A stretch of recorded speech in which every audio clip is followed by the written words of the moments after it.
नमस्कार। खबर गर्मा गर्म के साथ हाजिर हूं मैं अनुपम मिश्रा। प्रदेश की हर छोटी बड़ी खबर को लेकर के, लेकिन इस वक्त हमारे पास एक बड़ी खबर है। कर्नाटक के उत्तर कन्नड़ जिले में अंकोला के पास एक हादसा हुआ जिसमें केंद्रीय राज्य मंत्री श्रीपद नायक की पत्नी और निजी सचिव की मौत हो गई है।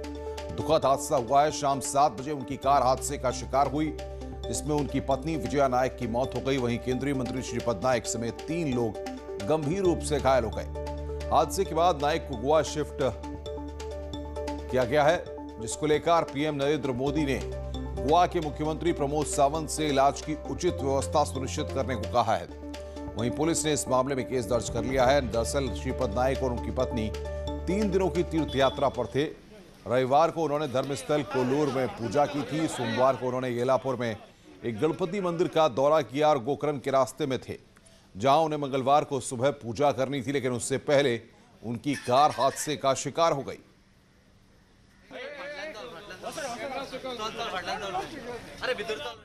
बड़ी खबर प्रतापगढ़ से आ रही है। बदमाशों और पुलिस के बीच में एनकाउंटर हुआ है। नगर कोतवाली के भुलियापुर इलाके में 25,000 का इनामी गुलफाम के पैर में गोली लगने से वो घायल हो गया। इसके बाद पुलिस ने उसको गिरफ्तार कर लिया है और इलाज के लिए भर्ती कराया गया। बदमाश के पास से तमंचा और बाइक पुलिस ने बरामद की है। पुलिस के मुताबिक गुलफाम पर लूट, रंगदारी, जानलेवा हमले समेत 12 मुकदमे दर्ज हैं। पुलिस को इसकी कई सालों से तलाश थी।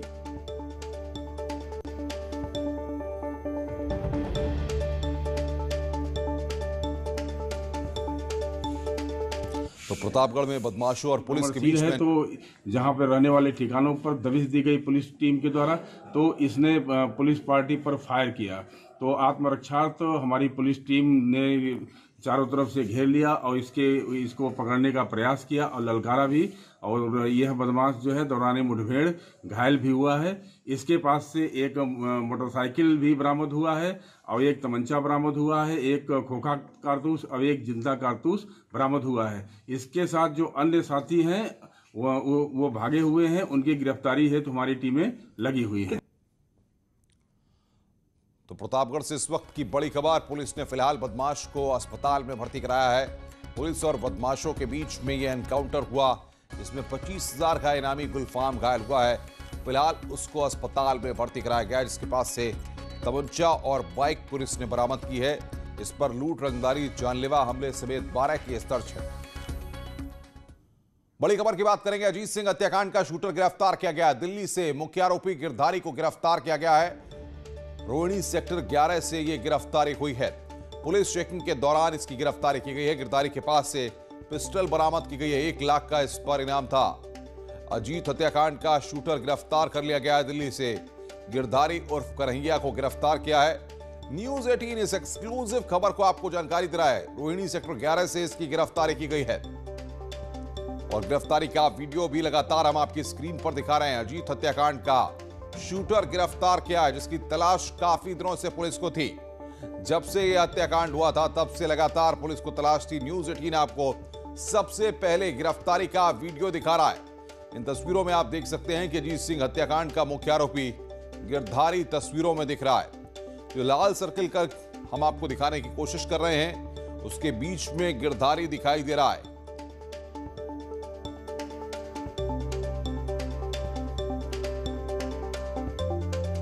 तो यह तस्वीर इस वक्त 6 जनवरी को लखनऊ में हत्या हुई थी और उसके बाद से तमाम सवाल खड़े हो रहे थे। लखनऊ में 6 जनवरी को हत्या हुई और दिल्ली से 11 जनवरी को यहां पर गिरफ्तार किया गया है। दरअसल 6 जनवरी को मूल रूप से मऊ के रहने वाले पूर्व ब्लॉक प्रमुख प्रतिनिधि और आजमगढ़ के पूर्व विधायक सीपू सिंह के गवाह अजीत सिंह की गोली मारकर लखनऊ में हत्या कर दी गई थी। अजीत बाहुबली विधायक मुख्तार अंसारी का करीबी था। हत्यारों ने अजीत को 22 गोलियां मारी थीं। अजीत आजमगढ़ के पूर्व विधायक सर्वेश सिंह की हत्या में गवाह भी थे। अजीत के साथ ही मोहर सिंह ने आजमगढ़ जेल में बंद कुंटू सिंह, गिरधारी और अखंड सिंह समेत और भी कुछ लोगों के खिलाफ साजिश के तहत हत्या की एफआईआर दर्ज कराई थी।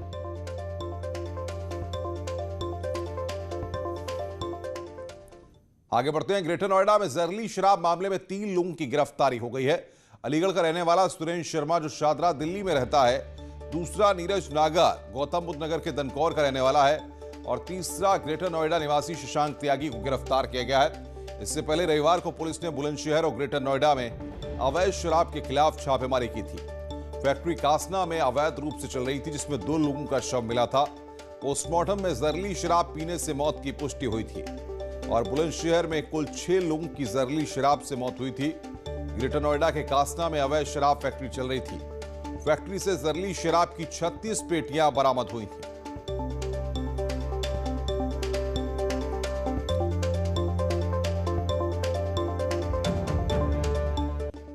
आगे बढ़ते हैं खबर नोएडा से, जहां पर थाना सेक्टर 58 पुलिस को बड़ी सफलता हाथ लगी। पुलिस ने नकली कंपनी बनाकर व्यापारियों से करोड़ों की ठगी करने वाले गिरोह का भंडाफोड़ किया है। पुलिस ने गिरोह के 2 मुख्य आरोपियों को गिरफ्तार किया है, जो नई कंपनियां बनाकर व्यापारियों से करोड़ों के ड्राई फ्रूट्स, मसाले खरीदते थे और आधी रकम देकर बाकी आधी लेकर फरार हो जाते थे। व्यापारियों से करोड़ों की ठगी करने वाले गिरोह का खुलासा होने के बाद नोएडा के ड्राई फ्रूट व्यापारियों ने नोएडा पुलिस के समर्थन में नारेबाजी करना उनका धन्यवाद भी दिया। समर्थन का वीडियो भी सामने आया है। जैसे सबसे पहली कंपनी, इस जो पूरा ग्रुप है, जो पूरा गैंग है, इन लोगों ने पहले गुड़गांव में एक कंपनी खोली, उसमें कुछ मुकदमे लिखे गए, वो जेल गए, जो मैंने विस्तार से प्रेस नोट में आपको बताया। उसके बाद इन लोगों ने गुड़गांव में एक और कंपनी खोली, उसमें दूसरे नाम से खोली, उसमें जेल गए। उसके बाद तीसरी कंपनी नोएडा में खोली और फिर ये अभी लेटेस्ट जो ये दुबई ड्राई फ्रूट्स वाली कंपनी है, जिससे रिलेटेड मुकदमे में अभी इनकी अरेस्टिंग हुई। ऑल ओवर इंडिया का है, क्योंकि अभी तक जो मुकदमों की डिटेल्स हमारे पास आई हैं, उसमें उत्तर प्रदेश के अलावा हरियाणा के मुकदमे हैं, पंजाब के मुकदमे हैं, राजस्थान के मुकदमे हैं। कुछ मुकदमों की डिटेल्स अभी हमें मिली है, जो शायद कर्नाटका के बेंगलोर के भी कुछ मुकदमे हैं।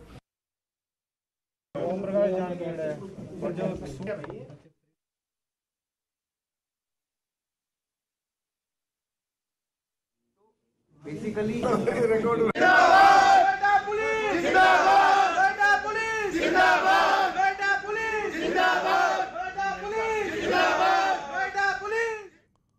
आगे बढ़ते हैं और अब बात करते हैं मुख्यमंत्री योगी आदित्यनाथ के कार्यक्रम की। आज मुख्यमंत्री योगी आदित्यनाथ कई बड़े कार्यक्रम में शिरकत करेंगे। सीएम योगी आज से गोरखपुर के 4 दिन के दौरे पर रहेंगे। वो आज शाम 6 बजे गोरखपुर पहुंचेंगे। दरअसल आज गोरखपुर महोत्सव का रंगारंग आगाज हो रहा है।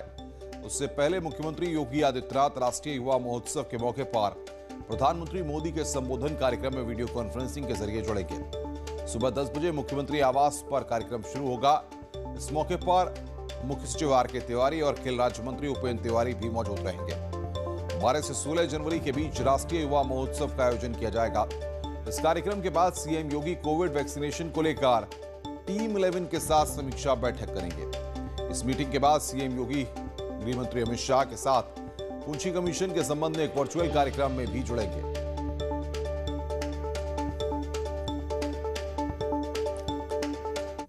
दो 2022 में होने वाले उत्तर प्रदेश विधानसभा चुनाव से पहले सूबे में राजनीतिक हलचल काफी तेज हो गई है। इसी कड़ी में आज एआईएमआईएम के मुखिया असदुद्दीन ओवैसी पूर्वांचल के 1 दिवसीय दौरे पर आ रहे हैं। उनके साथ सुहेलदेव भारतीय समाज पार्टी के अध्यक्ष ओम प्रकाश राजभर भी मौजूद रहेंगे। बताया जा रहा है कि ओवैसी के साथ राजभर वाराणसी के बाबतपुर एयरपोर्ट पहुंचेंगे। वहीं से जौनपुर, दीदारगंज, आजमगढ़ होते हुए फूलपुर में कार्यकर्ताओं के साथ संवाद करेंगे। पिछले महीने भी ओवैसी 1 दिन के लखनऊ दौरे पर आए थे, जहां उन्होंने राजभर के साथ गठबंधन करने के साथ ऐलान किया था कि वो छोटे छोटे दलों को साथ लेकर 2022 में बीजेपी को चुनौती देंगे।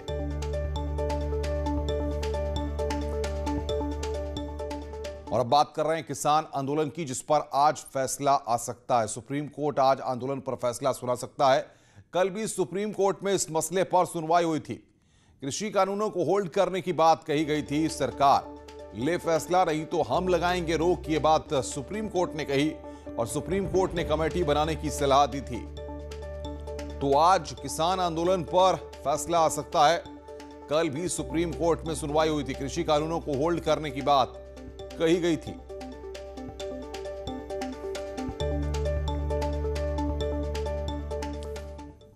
इससे पहले किसान आंदोलन मामले में सुप्रीम कोर्ट के कड़े रुख के बाद केंद्र ने सुप्रीम कोर्ट में प्रारंभिक हलफनामा दाखिल किया। सरकार ने कहा कि प्रदर्शनकारियों की गलत धारणा को दूर करने के लिए जरूरत है। कृषि मंत्रालय ने कहा कि प्रदर्शनकारियों ने एक गलत धारणा बना ली है कि केंद्र सरकार और संसद ने कभी भी किसी भी समिति की सलाह, प्रक्रिया या मुद्दों की जांच नहीं की। हलफनामे में कहा गया है कि कानून जल्दबाजी में नहीं बने हैं, बल्कि 2 दशकों के विचार विमर्श के बाद ये कानून बने हैं। सरकार ने कहा है कि देश के ज्यादातर किसान खुश हैं। साथ ही सरकार ने किसानों की 26 जनवरी को प्रस्तावित ट्रैक्टर रैली को न निकालने को लेकर सुप्रीम कोर्ट में एक अर्जी दाखिल की है।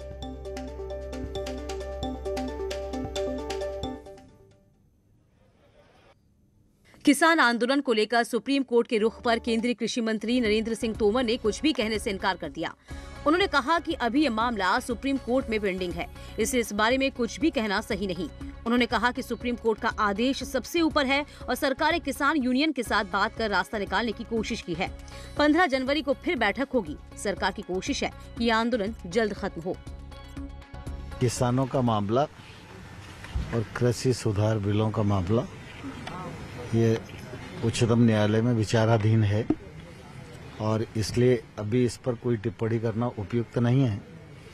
सुप्रीम कोर्ट कल फिर सुनवाई करेगा, तो बाकी सुप्रीम कोर्ट का आदेश तो सर्वोपरि है।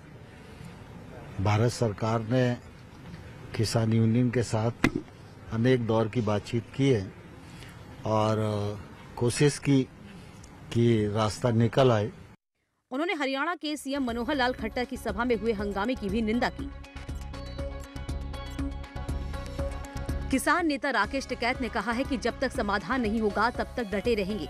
उन्होंने कहा कि खेतों में तो अब आमदनी रही नहीं, अब दिल्ली में हिसाब किताब हमारा है, वही हिसाब किताब लेने जा रहे हैं, लेकिन सरकार बता नहीं रही है। इस मौके पर उन्होंने बीजेपी को भी जमकर आड़े हाथों लिया। बैठेंगे जब तक समाधान नहीं होता, कहाँ जाएंगे हम? भाई खेत में तो आमदनी रही नहीं, अब दिल्ली में हिसाब किताब हमारा है, वो हिसाब किताब लेने जा रहे हैं। किसान झंडा फहराएगा, अपने हाथ में सबके तिरंगा रहना चाहिए, जब भी तो सर पे टिकट मिलेगा कि कौन यहाँ का है और कौन अफगानिस्तान का है। ये पता नहीं कौन कौन से देश का नाम ले, कहाँ से शब्द जावे। वो तो बड़े उस्ताद हैं बीजेपी वाले। और क्या है भाई, हमें बताओ, हम अगर व्यापारी हैं तो हमारी दुकान बताओ कहाँ है, हम कुछ तो हैं। बता दें कि किसान आंदोलन के दौरान दिल्ली के गाजीपुर बॉर्डर पर रामपुर के किसान कश्मीर सिंह ने खुदकुशी कर ली थी। राकेश टिकैत उनके भोग में शामिल होने जा रहे थे। इसी दौरान उन्होंने किसान यूनियन कार्यालय पर रुककर किसानों से मुलाकात की। और अब बात कोरोना के वैक्सीनेशन की। पूरे देश में 16 जनवरी से वैक्सीनेशन शुरू हो रहा है। कल इसकी तैयारियों को लेकर पीएम मोदी ने कई राज्यों के मुख्यमंत्रियों से बातचीत की। मोदी ने सभी राज्यों के मुख्यमंत्रियों के साथ कोविड-19 की वर्तमान स्थिति और 16 जनवरी से देश भर में आरंभ हो रहे टीकाकरण अभियान की तैयारियों की समीक्षा की। इस मौके पर पीएम मोदी ने कहा कि देश में तैयार दोनों टीके किफायती हैं और वैज्ञानिकों ने सभी सावधानियां बरती हैं। उन्होंने कहा कि देश अब कोरोना के खिलाफ जंग के निर्णायक चरण में प्रवेश कर रहा है। अब हमारा देश कोरोना के खिलाफ लड़ाई में एक निर्णायक चरण में प्रवेश कर रहा है। ये चरण है वैक्सीनेशन का। जैसे यहां जिक्र हुआ, 16 जनवरी से हम दुनिया का सबसे बड़ा टीकाकरण अभियान शुरू कर रहे हैं। ये हम सभी के लिए गौरव की बात है कि जिन 2 वैक्सीन को इमरजेंसी यूज ऑथराइजेशन दिया गया है, वो दोनों ही मेड इन इंडिया है। पहले देशवासियों। पीएम मोदी ने कहा कि हमारी कोशिश सबसे पहले उन लोगों तक कोरोना वैक्सीन पहुंचाने की है जो दिन रात देशवासियों की स्वास्थ्य रक्षा में जुटे हुए हैं। पीएम ने मुख्यमंत्रियों से सुनिश्चित करने पर जोर दिया कि राजनेता कतार में न लगें और जब उनकी बारी आए तो ही वैक्सीन लें। उत्तर प्रदेश में कक्षा 9 से 12 तक एक पाली में अब स्कूल खुलेंगे। प्रदेश के सभी बोर्ड के स्कूलों के लिए निर्देश जारी कर दिए गए हैं। सुबह 10 से 3 बजे तक स्कूल खुलेंगे, समय रखा गया है। अभी 2 पाली में हो रही है 9 से 12 तक की पढ़ाई, लेकिन अब सिर्फ एक ही पाली में बच्चे स्कूल में पढ़ेंगे।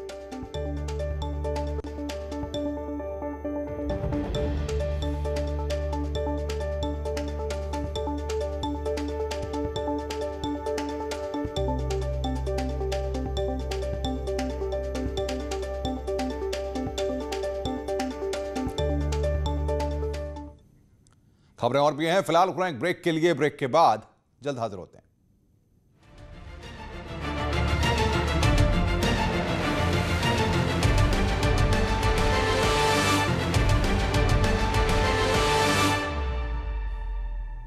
स्वागत है। ब्रेक के बाद लखनऊ में बर्ड फ्लू को लेकर हुई बैठक में मुख्य सचिव आर के तिवारी ने अधिकारियों को निर्देश दिए हैं, बर्ड फ्लू पर लोगों को जागरूक किया जाए।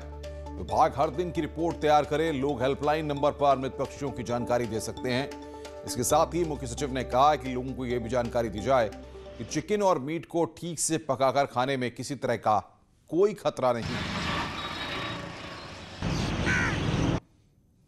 सरकार की देखिए बर्ड फ्लू पे पूरी तैयारी है। हमारे मंत्री जो हैं दारा सिंह चौहान का भी स्टेटमेंट आया, उस पर बैठकें भी हुई हैं, सब तैयारी भी हैं कि किस तरह से उसको रोका जाएगा कि उत्तर प्रदेश में फैलता है। ऐसा अभी बहुत फैलने का नहीं है, जहाँ भी आया है घटना उसके ऊपर ध्यान दिया जा रहा है और उसके ऊपर प्रबंध किया जा रहा है कि ये जो बर्ड फ्लू है वो उत्तर प्रदेश में फैले नहीं। कोरोना के बीच बर्ड फ्लू की दहशत लगातार बढ़ती जा रही है। अब तक 9 राज्यों में बर्ड फ्लू की पुष्टि हो चुकी है। इसी बीच प्रधानमंत्री नरेंद्र मोदी ने सभी राज्यों को बर्ड फ्लू को लेकर अलर्ट रहने के निर्देश दिए हैं। बढ़ती जा रही है बर्ड फ्लू की दहशत। कई राज्यों में शिकंजा कसता जा रहा है बर्ड फ्लू। परिंदे बीमार, राज्यों में हाहाकार।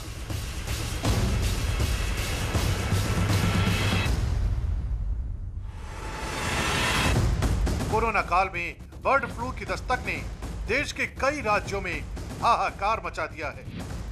देश के नक्शे की तस्वीर पर गौर करें तो साफ पता चलता है कि महज चंद दिनों के भीतर बर्ड फ्लू ने अपने पांव किस कदर पसार लिए हैं। केरल, राजस्थान, मध्य प्रदेश, गुजरात, महाराष्ट्र, हिमाचल प्रदेश, उत्तराखंड, उत्तर प्रदेश, दिल्ली और हरियाणा जैसे राज्यों को बर्ड फ्लू ने अपने शिकंजे में कस लिया है।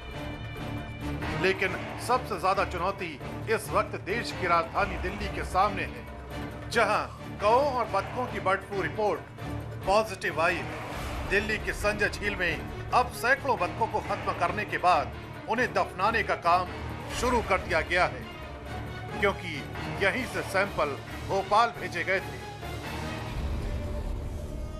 दिल्ली में बर्ड फ्लू की पुष्टि हो गई है। इस वक्त हम संजय लेक में मौजूद हैं। यहीं से 8 सैंपल भोपाल भेजे गए थे जिसमें बर्ड फ्लू की पुष्टि हुई है। और अभी जो देखिए रैपिड रिस्पांस टीम है वो संजय लेक से बत्तखों को पकड़ रही है। मैं अगर आपको दिखाऊं तो देखिए एक बोट नज़र आएगी और वहाँ उसमें कुछ बत्तख भी नज़र आ रही हैं। इन बत्तखों को पकड़ा जाएगा। आपको बता दें कि 8 सैंपल 9 तारीख को भेजे गए थे जिसमें 5 कौवे और 3 बत्तख थी।